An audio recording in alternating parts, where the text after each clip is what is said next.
step out into the dawn. You pray till the lights come on. Bonjour à tous. Alors aujourd'hui, nouvelle vidéo orientée mémoire vive. Donc là, on se retrouve dans le boîtier de mon ordinateur principal. Donc ça faisait longtemps que j'avais pas fait de vidéo sur lui, et puis je voulais lui ajouter un peu de mémoire, donc là c'était le bon prétexte. Alors cet ordinateur, il est équipé de 8 Go DDR4, que je n'ai jamais upgradé jusque là, donc ça fait 1 an et demi qu'il est avec ces 8 Go. Donc aujourd'hui on va lui ajouter 8 autres Go. Voilà. Il n'y a pas trop de surprises, hein. Je crois que j'avais déjà présenté cette mémoire. C'est de la balistique Sport LT si je ne me trompe pas, et elle est en 2666, pardon. Voilà. C'est pas de la mémoire haut de gamme, c'est pas de la mémoire bas de gamme, c'est de la mémoire milieu de gamme. Voilà. J'ai juste un commentaire à faire dessus. Moi là, quand j'avais acheté ma barrette là de 8 Go, c'était pendant la pénurie, pendant la grosse pénurie qu'il y avait eu et que la RAM se vendait à prix d'or. Donc pour 8 Go, j'avais dû dépenser, pour cette petite barrette, j'avais dû dépenser, je crois, 100 ou 110 euros. Et là, celle-ci, j'en ai eu pour 40 euros. Alors c'est là que je me dis que, bon, j'avais pas le choix, hein, j'allais pas monter un PC sans mémoire vive, c'était pas possible. Mais c'est là que je me dis que je me suis quand même bien fait avoir. Voilà. Bon, j'ai eu de la chance sur le processeur, parce que le processeur, moi je l'avais acheté avant qu'il y ait la pénurie des Coffee Lake, juste avant. Je l'avais eu pour 200 euros. Et quelques semaines après, j'étais retourné voir sur Topashop, j'ai des captures, je vous montrerai des captures. Il était en moyenne à 290 euros, il a fait une pointe à 310 euros. Donc je me dis que bon, je me suis fait avoir sur la mémoire, mais sur le processeur, j'ai eu de la chance. Allez, ben c'est parti, on ouvre la boîte. Alors bien sûr, on se vide toujours en électricité statique, donc bon, on touche l'intérieur de son boîtier, voilà, ça suffit. Ou un autre objet métallique si son boîtier est en plastique. Alors donc bien sûr on regarde sur sa carte mère ou sur son manuel quels emplacements doivent être occupés en premier. Bon, moi c'est écrit, je dois occuper donc le DIMM A2, il est déjà occupé, et là je dois aller sur le DIMM B2. Comme ça elles seront en dual. Donc bon voilà, tout simplement on la prend, pas de surprise. On vérifie qu'on est bien en face du détrompeur, que les petits clapets sont bien ouverts. On s'aligne. Alors je vais pas masquer la lumière pour la caméra, donc je vais pas me mettre en face, je vois pas trop ce que je fais. On appuie, et voilà, c'est fini. Bon, voilà, c'est pas trop compliqué. On a nos deux petites jolies barrettes qui sont maintenant bien alignées.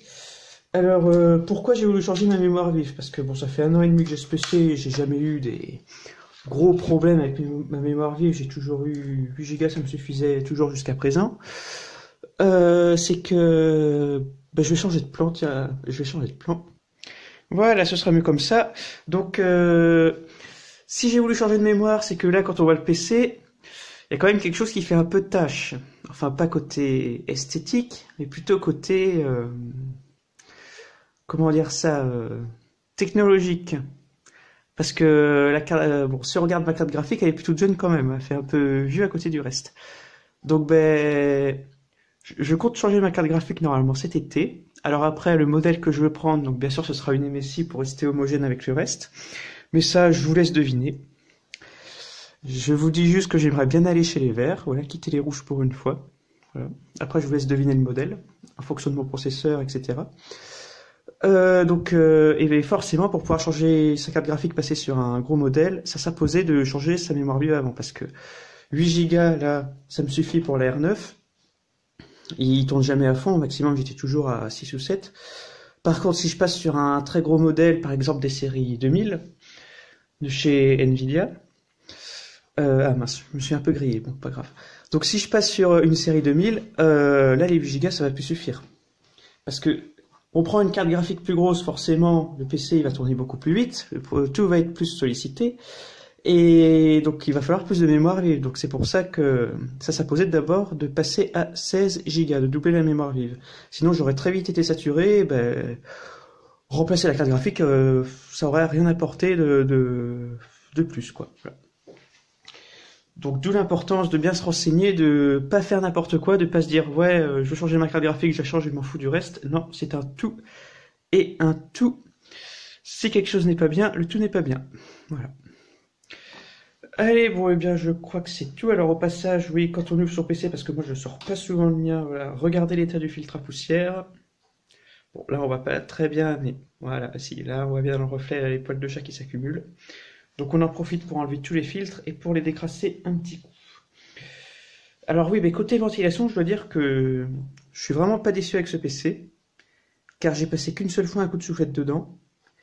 Et ben, la poussière, elle rentre pas. Enfin, les ventilateurs et les petits filtres à particules, ils font très bien leur travail. Parce que je me souviens avec mon ancien PC, c'était un océan de poussière.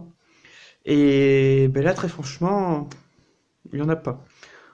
D'où l'importance de vraiment bien choisir son boîtier. Le boîtier, c'est pas un composant à négliger. Souvent, c'est le truc qu'on achète en dernier avec les sous qui restent. Donc, ben, s'il reste 40 euros, on prend un boîtier bas de gamme à 40 euros, tant pis. Mais c'est vraiment pas un facteur de dépense à négliger, quoi. Parce que le boîtier, ça apporte une bonne ventilation et ça protège ses composants de la poussière, comme là c'est le cas. Donc mieux vaut dépenser 10-20 euros de plus, mais être sûr qu'on protégera bien correctement sa configuration.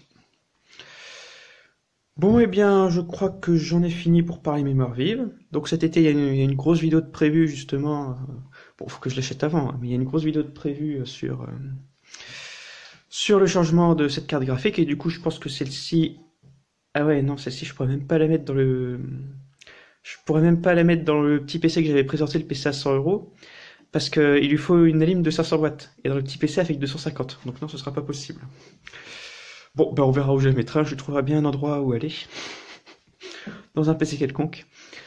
Allez, bon, eh bien, je crois que c'est tout. Donc, prochaine vidéo, donc j'ai acheté un ordinateur portable, c'était...